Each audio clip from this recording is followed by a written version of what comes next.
दोस्तों, क्या आपको पता है कि महापुरुष क्यों कहते थे जो जागत है वो पावत है, जो सोवत है वो खोवत है। हम अक्सर अपने परिवार के बुजुर्ग लोगों से सुनते आ रहे हैं कि सुबह जल्दी उठना चाहिए। वे हमें सुबह उठने के हजार फायदे गिनाते हैं। सभी बच्चों की मम्मी बच्चों को सुबह उठाती हैं, किंतु हमारी नई पीढ़ी देर रात तक जागते हैं और सुबह के समय सोने को बड़ा ही फैशनेबल मानते हैं। दरअसल हमारे परिवार के लोग जल्दी उठने को लेकर जो भी बातें बताते हैं, उनके पीछे बहुत बड़ी आध्यात्मिक बातें छुपी हुई हैं। इतना ही नहीं, सुबह जागने को विज्ञान भी कहता है। वही विज्ञान उन्हें उनके पूर्वजों ने सिखाया था, अब वह हमें सिखा रहे हैं। सुबह के समय का जो मुहूर्त होता है, उसे ब्रह्म मुहूर्त के नाम से जाना जाता है। इस समय हमारा दिमाग प्रकृति के वातावरण और सुबह जो ब्रह्म मुहूर्त में उठता है, उस व्यक्ति के साथ सब कुछ बहुत ही सकारात्मक रूप के साथ होता है। रोज रोज सुबह के समय पर जो भी प्रार्थना या ध्यान किया जाता है, उससे सकारात्मकता और सफलता मिलती है।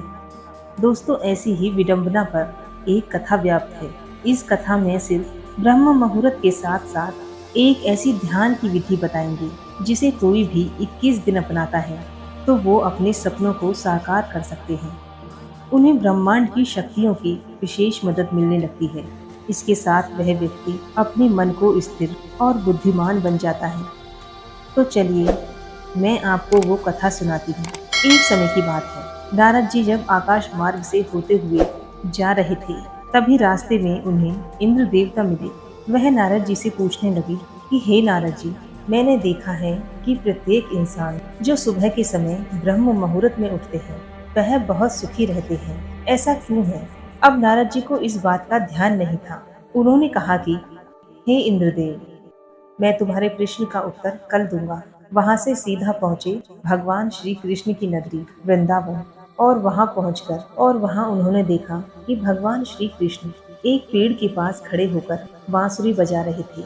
जैसे ही नारद जी श्री कृष्ण के पास पहुंचे, श्री कृष्ण ने बांसुरी बजाना बंद कर दिया और नारद जी से बोले, हे नारद जी, आप तो बड़े चिंतित दिखाई दे रहे हो, आपको किस बात की चिंता है?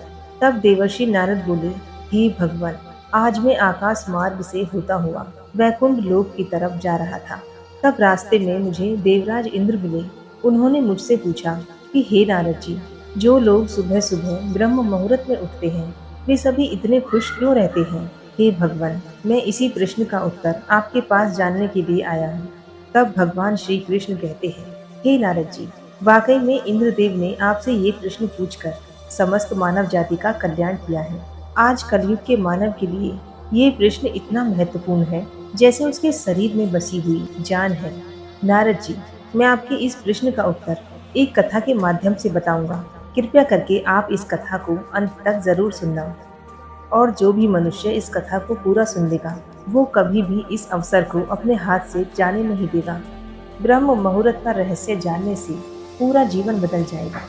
दोस्तों, देवर्षि बोले, हे भगवान, आप कहिए तो सही, मैं इस कथा को पूरा सुनूंगा और समस्त लोक जगत में भी विख्यात करूंगा। तभी भगवान श्री कृष्ण कथा को सुनाना प्रारंभ करते हैं। एक समय की बात है, एक नगर में एक लड़का रहता था। वह लड़का अच्छा था, लेकिन उसकी एक खराब आदत थी। वह देर तक सोता रहता था। सुबह उसे जगाने के लिए लाखों प्रयास किए गए थे, किंतु सबने हार मान ली थी। वो लड़का कभी 9 बजे से पहले नहीं उठता था। जब वह बालक था, जब परिवार ने सोचा जब यह बड़ा हो जाएगा तो इसकी आदत में सुधार हो जाएगा, किंतु वो लड़का जैसे जैसे बड़ा होता गया, उसकी यह आदत और भी ज्यादा गहरी होती चली गई। दुनिया इधर से उधर हो सकती थी, किंतु वो लड़का कभी जल्दी नहीं उठता था। उसके पिता उसकी इस आदत से बहुत ज्यादा परेशान रहने लगे। उस लड़के को ढेरों नकारात्मक शक्तियों ने घेर लिया था। वह सभी को पलटकर जवाब देता था, दिन भर उदास रहता था। इसका असर उसके स्वास्थ्य पर भी पड़ रहा था। जब उस लड़के को ये पता लगा कि उसके सारे मित्र सफलता को प्राप्त हो गए हैं, तब वह और भी ज्यादा दुखी हो गया और ईश्वर को कोसने लगा। वह बार बार कहता था कि मेरी किस्मत खराब है, किंतु उसके पिता अच्छी तरह से जानते थे कि उस लड़के के असफल होने के पीछे क्या कारण है। दोस्तों, भगवान श्री कृष्ण कहते हैं, हे नारद जी, एक दिन की बात है, उसके पिता को किसी सन्यासी के बारे में पता चला। तुरंत वे अपने बेटे की समस्या को लेकर वो तुरंत ही उस सन्यासी के पास जा पहुंचे। पिता ने उस सन्यासी को बड़े विस्तार से अपने बेटे के बारे में बताया। दोस्तों, भगवान श्री कृष्ण कहते हैं, हे नारद जी, सन्यासी ने कहा, कल आप अपने बेटे को इस आश्रम में आने को कहिए। पिता घर की ओर चला गया। उन्हें पता था कि वो अगर सीधे तरीके से बेटे को सन्यासी से मिलने को कहेंगे तो वह कभी तैयार नहीं होगा। उन्होंने बेटे को अपने पास बुलाया और कहा, तुम्हारे सारे मित्र जीवन में सफलता प्राप्त कर चुके हैं, क्या तुम सफल नहीं होना चाहते? लड़के ने उत्तर दिया कि जरूर पिताजी, किंतु जब भी मैं अपने मित्रों से उनकी सफलता के बारे में पूछता हूँ तब वे मुझे कुछ नहीं बताते। दोस्तों, भगवान श्री कृष्ण कहते हैं, हे नारद जी, पिता ने कहा, मुझे ये रहस्य पता चल गया है कि वह सब क्यों सफल होते जा रहे हैं। लड़के ने बड़ी उत्सुकता से पूछा, क्या पता चला है? पिताजी, कृपा करके आप मुझे बताइए। पिताजी ने कहा, कल सुबह तुम्हें एक सन्यासी के आश्रम में जाकर उनसे मिलना है। यदि तुम वहां पर समय से पहुंच गए कि वो सन्यासी तुम्हें ऐसा मंत्र बताएंगे जिससे तुम सफल हो जाओगे। किंतु समस्या एक ही है। लड़के ने पूछा, क्या समस्या है पिताजी? पिता ने कहा कि जब तक तुम सोकर उठोगे तब तक सन्यासी से मिलने का समय समाप्त हो जाता है। दोस्तों, भगवान श्री कृष्ण कहते हैं, हे नारद जी, लड़के ने कहा, पिताजी, मैं कल पूरी रात जागता रहूंगा और कल सुबह सन्यासी से मिलकर आऊंगा। पिता ने कहा, ठीक है, सदैव उस सन्यासी की आज्ञा को मानना। पिता की बातों को सुनकर वह लड़का बहुत खुश हुआ। जीवन में पहली बार उसने रात्रि जागरण किया, किंतु थोड़े ही समय में उसे नींद आ गई और वह सो गया। दोस्तों, भगवान श्री कृष्ण कहते हैं, हे नारद जी, अगली सुबह जब वह उठा उसे पता लगा कि सन्यासी से मिलने का समय समाप्त हो चुका था। उसके पिता ने लड़के की ओर देखा और कहा, तुम जीवन में कभी सफल नहीं हो पाओगे, जाओ, जाकर सो जाओ। पिता की ये बात सुनकर लड़के को बहुत दुख हुआ। उसने मन ही मन स्वयं को चुनौती दी कि कल सुबह वह सन्यासी से मिलने अवश्य जाएगा। उसने अपने हाथ में एक छोटा सा घाव बना लिया। दर्द के कारण उस लड़के को रात भर नींद नहीं आई। दोस्तों, भगवान श्री कृष्ण कहते हैं, हे नारद, ये ऐसा पहला अवसर था जब उसने अपने जीवन में पहली बार सूर्य उदय देखा था। वह तुरंत ही तैयार होकर सन्यासी से मिलने के लिए चला गया। आज उसका अनुभव कुछ अलग था। वह बेहद शांत महसूस कर रहा था। चलते चलते वह लड़का जैसे ही सन्यासी के आश्रम में पहुंचा, वहां पर उसने देखा सन्यासी और उनके सभी शिष्य ध्यान लगाकर बैठे हुए हैं। दोस्तों, भगवान श्री कृष्ण कहते हैं, हे नारद, ध्यान का समय समाप्त हुआ। तब लड़का उस सन्यासी के पास पहुंचा और उन्हें प्रणाम करते हुए बोला कि आपके पास कोई ऐसा मंत्र है जिससे मैं सफल हो सकता हूँ। कृपया करके मुझे वह मंत्र बताइए। मैं भी अपने मित्रों के समान सफल होना चाहता हूँ और अच्छा जीवन जीना चाहता हूँ। दोस्तों, भगवान श्री कृष्ण कहते हैं, हे नारद जी, सन्यासी मुस्कुराए और बोले, अच्छा, तो तुम वही बालक हो। तुम्हारे पिता मुझसे मिलने आए थे और उन्होंने तुम्हारे विषय में मुझे सब कुछ बताया है। मैं तुम्हें वो मंत्र अवश्य बता देता, किंतु अब लड़के ने जैसे ही किंतु शब्द सुना, लड़का घबरा गया। उसने पूछा, किंतु क्या गुरुदेव? दोस्तों, भगवान श्री कृष्ण कहते हैं, हे नारद, तब सन्यासी बोला, मैं वह मंत्र तुम्हें बताऊंगा, किंतु अगले 21 दिनों तक तुम्हें मेरी आज्ञा माननी होगी।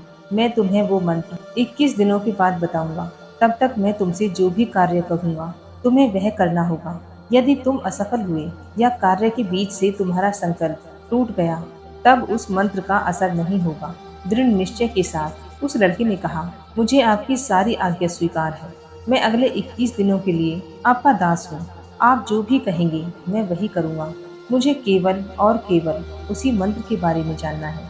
दोस्तों, भगवान श्री कृष्ण कहते हैं, हे नारद जी, सन्यासी ने कहा, चलो ठीक है, कल से तुम्हारा कार्य शुरू होगा। तुम इसी आश्रम में निवास करोगे। वह लड़का आश्रम में निवास करने के लिए तैयार हो गया। सन्यासी ने कहा, यहाँ रहते हुए तुम्हें ब्रह्म मुहूर्त में उठना होगा और दूसरे शिष्यों की तरह ध्यान और तप करना होगा। साथ ही आश्रम के कार्यों में भी सहायता करनी होगी। ध्यान रहे, ये संकल्प टूटना नहीं चाहिए। अब लड़का सन्यासी की बातों से सहमत हो गया। अगले दिन से उसके कार्य के दिन की शुरुआत थी। इस बार लड़का इतना दृढ़ निश्चय था, किंतु 1 सप्ताह बीतने के बाद उसका संकल्प टूट गया और वह 8वें दिन देर तक सोता रह गया। जब वह जागा तब उसने कहा, मुझसे कितनी बड़ी भूल हो गई।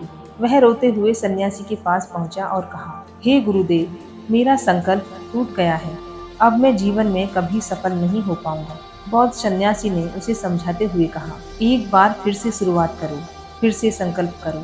लड़के ने सन्यासी से प्रश्न किया, सुबह उठना इतना आवश्यक क्यों होता है और यहाँ पर सभी लोग इतनी जल्दी क्यों उठ जाते हैं?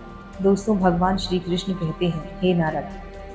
तब सन्यासी ने लड़के को समझाते हुए कहा, सुबह यानी ब्रह्म मुहूर्त में उठने के बीच बहुत बड़ा विज्ञान छिपा हुआ है। लड़के ने कहा, कृपया करके मुझे वह विज्ञान बताने की कृपा करें। सन्यासी ने कहा, रात्रि को 4 पहर में बांटा गया है।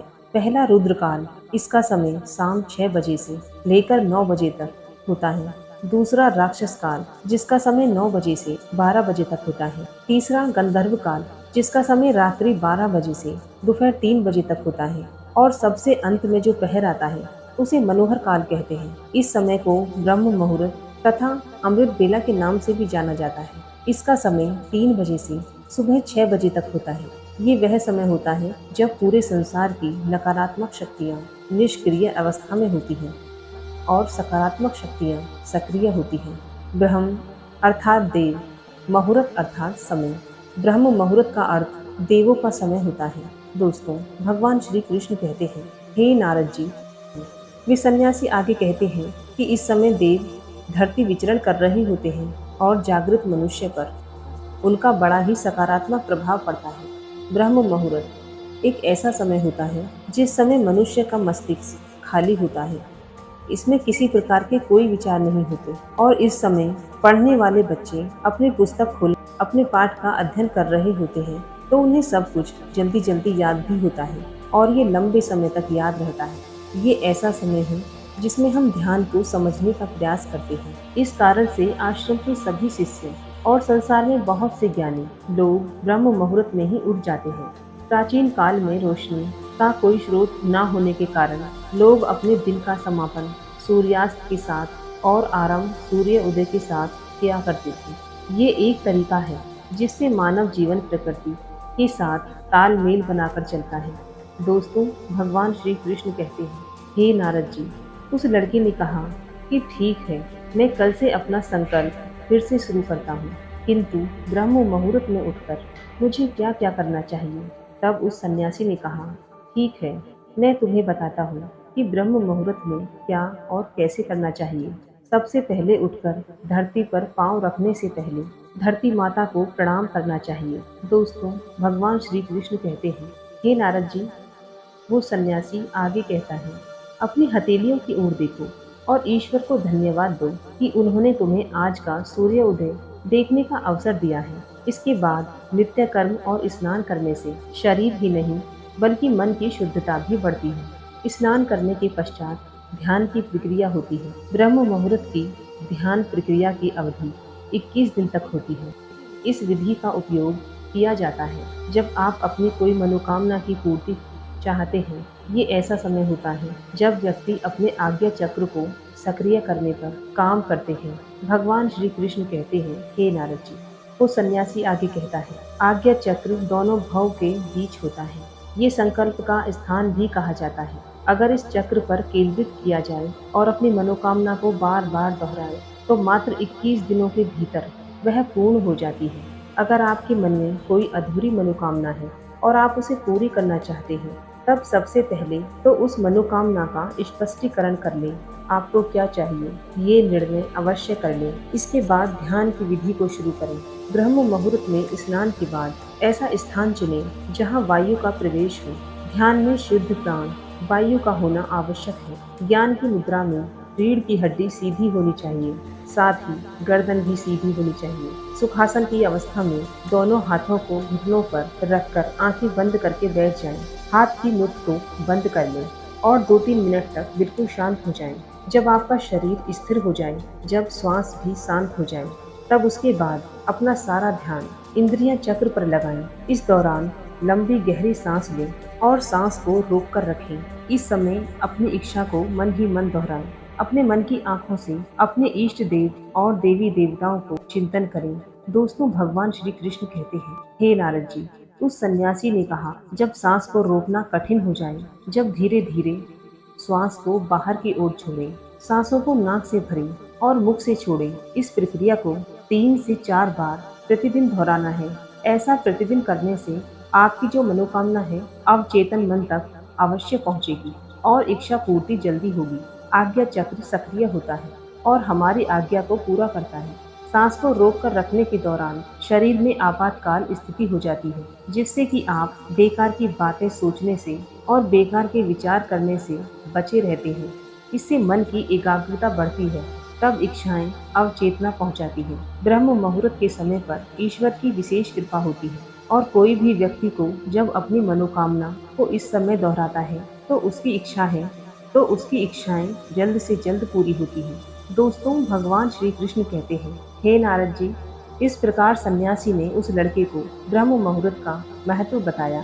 अगले 21 दिनों तक उस लड़के ने बड़े ही मन के साथ इस प्रक्रिया को अपनाया। अब वो बहुत ही ज्यादा शांत स्वभाव का व्यक्ति बन चुका था। उस लड़के ने जैसे ही अपना संकल्प पूरा किया, उसके पश्चात वह व्यक्ति बड़े ही प्रसन्न भाव से सन्यासी के पास पहुंचा और कहा, हे गुरुदेव, मैंने 21 दिनों का संकल्प पूरा कर दिया है। अब कृपया करके मुझे सफल होने का मंत्र बताइए। तब उस सन्यासी ने मुस्कुराते हुए कहा, पिछले 21 दिन से जो अभ्यास तुम करते हुए आ रहे हो, वही तुम्हारी सफलता का मंत्र है। जो व्यक्ति ब्रह्म मुहूर्त में उठकर ध्यान प्रक्रिया को सही से करता है, वह जीवन में कभी असफल नहीं हो सकते। तुम्हें ब्रह्म मुहूर्त का रहस्य पता चल चुका है। इसे जीवन पर्यंत करो। इससे तुम्हें लक्ष्य और सफलता दोनों ही प्राप्त होंगे। उस व्यक्ति ने सन्यासी को धन्यवाद दिया और ब्रह्म मुहूर्त के नियमों का पालन किया और जीवन पर्यंत करने तक का वादा भी किया। अब दोस्तों, भगवान श्री कृष्ण कहते हैं, हे नारद जी, अब तो आपको पता चल गया होगा कि ब्रह्म मुहूर्त क्या होता है। तब नारद जी बोले, हे प्रभु, अब मुझे ब्रह्म मुहूर्त का संपूर्ण ज्ञान हो गया है। इतना कहकर नारद जी ने भगवान श्री कृष्ण को धन्यवाद दिया और इंद्रदेव के पास जाकर ब्रह्म ज्ञान का संपूर्ण ज्ञान दिया। दोस्तों, आप सभी यदि अपने जीवन में हमारी प्राचीन परंपरा को अपनाओगे तो निश्चय ही आपके जीवन में बहुत ही जल्द सब कुछ बदल जाएगा। दोस्तों, वीडियो को देखने के लिए आपका बहुत बहुत धन्यवाद और कमेंट करके ज़रूर बताइएगा कि आपको ये कथा कैसी लगी। दोस्तों, मिलते हैं अगली नई वीडियो के साथ। तब तक के लिए अपना ख्याल रखना। जय श्री कृष्ण। राधे राधे।